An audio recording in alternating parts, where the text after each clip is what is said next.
Sarah stepped into his office, Hargrove was on his high horse. He barely glanced at her chart, interrupted her mid-sentence as she described her symptoms, and declared with absolute certainty, "It's just stress. Women your age get this all the time, probably from staring at computer screens too much. Take these pills and relax more." Sarah tried to explain that she'd already ruled out stress with therapy and lifestyle changes, but Hargrove waved her off like she was a pesky fly. "Trust me, I'm the expert here."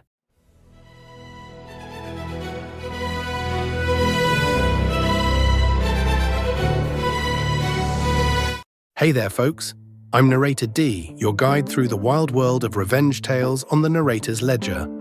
Today, we've got a juicy story about a delusional doctor who thought he was God's gift to medicine, but ends up getting a massive dose of humble pie from a clever patient. It's a revenge saga full of twists, turns, and sweet satisfaction, perfect for anyone who's ever dealt with an arrogant know-it-all in a white coat. Buckle up. This one's going to be a ride. All right, let's dive right into this tale of medical mayhem and masterful payback. Our story kicks off in a bustling, mid-sized city hospital where Dr. Elias Hargrove ruled the roost, or at least he thought he did. Dr. Hargrove was the kind of guy who strutted around like he invented the stethoscope. Tall, impeccably dressed in his starched white coat, with a perpetual smirk that screamed, "I'm smarter than you." But here's the kicker. He was delusional. Not in a clinical sense, mind you, but in that ego-fueled way, where he believed every diagnosis he made was straight from the heavens, and anyone who questioned him was just too dumb to understand. Enter our protagonist, Sarah, a 32-year-old graphic designer with a sharp mind and an even sharper tongue. Sarah had been dealing with chronic migraines for years, debilitating headaches that left her bedridden for days. She'd seen specialists, tried every treatment under the sun, but nothing stuck. Finally, her primary care doc referred her to Dr. Hargrove, the hospital's supposed neurology wizard. Big mistake. From the moment Sarah stepped into his office, Hargrove was on his high horse. He barely glanced at her chart, interrupted her mid-sentence as she described her symptoms, and declared with absolute certainty, "It's just stress. Women your age get this all the time, probably from staring at computer screens too much. Take these pills and relax more." Sarah tried to explain that she'd already ruled out stress with therapy and lifestyle changes, but Hargrove waved her off like she was a pesky fly. "Trust me, I'm the expert here," he sneered, handing her a prescription for what turned out to be basic painkillers she could buy over the counter. Frustrated but determined, Sarah filled the script and gave it a shot. No dice, the migraines got worse. She called his office for a follow-up, only to be told by his snippy receptionist that the doctor was too busy for minor complaints. When she finally got an appointment, Hargrove doubled down.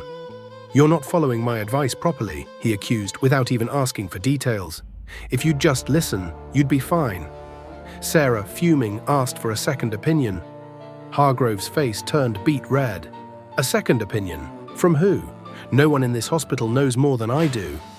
He stormed out, leaving her sitting there stunned. That was the last straw. Sarah wasn't just angry, she was plotting. She started digging, researching Hargrove online, talking to former patients, and even chatting with hospital staff on anonymous forums. Turns out, Hargrove had a reputation. He'd misdiagnosed several cases, from dismissing a patient's early signs of MS as hysteria to botching a treatment plan that led to unnecessary surgery for another. But he was untouchable. Friends in high places, a spotless official record, and that delusional confidence that charmed the higher-ups.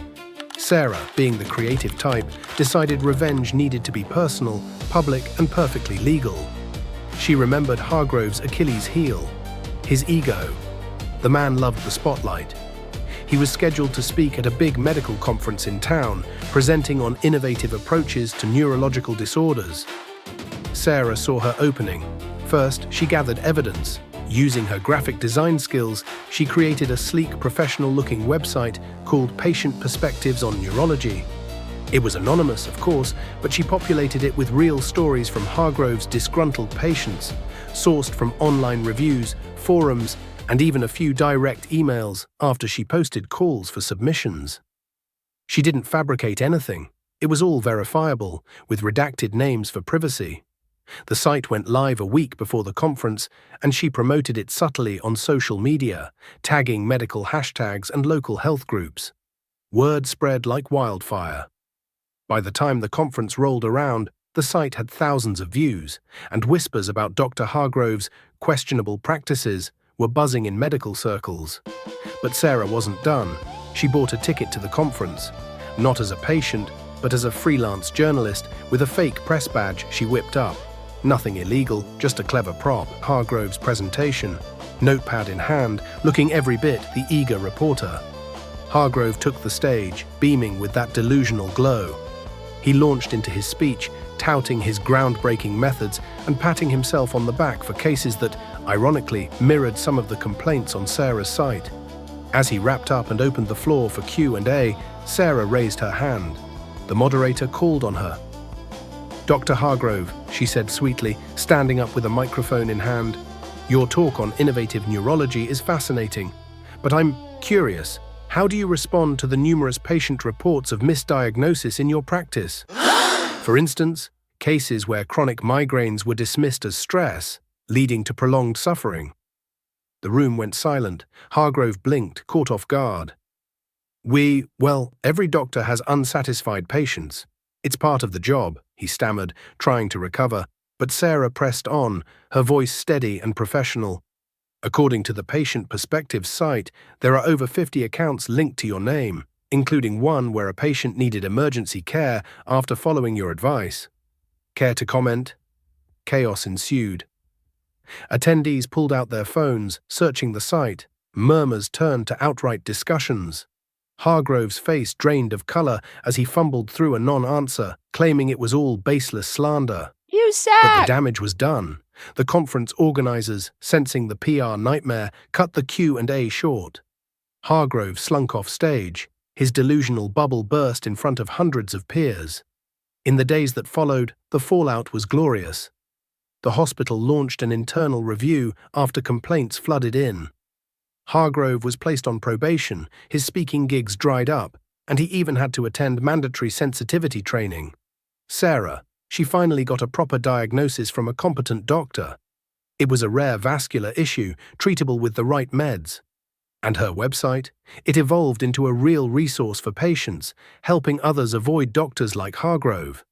But the cherry on top? A few months later, Sarah ran into Hargrove at a coffee shop. He recognized her, his eyes widening in horror. She just smiled, raised her cup in a mock toast and said, "Feeling less stressed these days, Doc." He mumbled something and bolted. Revenge served cold and oh so satisfying. Whew, what a takedown. That delusional doctor learned the hard way that arrogance has a price, and sometimes the best revenge comes from shining a light on the truth. If you've got your own stories of comeuppance against pompous pros, drop them in the comments. That's another epic entry into the ledger. Don't forget to like this video if it got your blood pumping, comment below with your thoughts, and hit that subscribe button for more tales from the narrator's ledger. See you in the next one.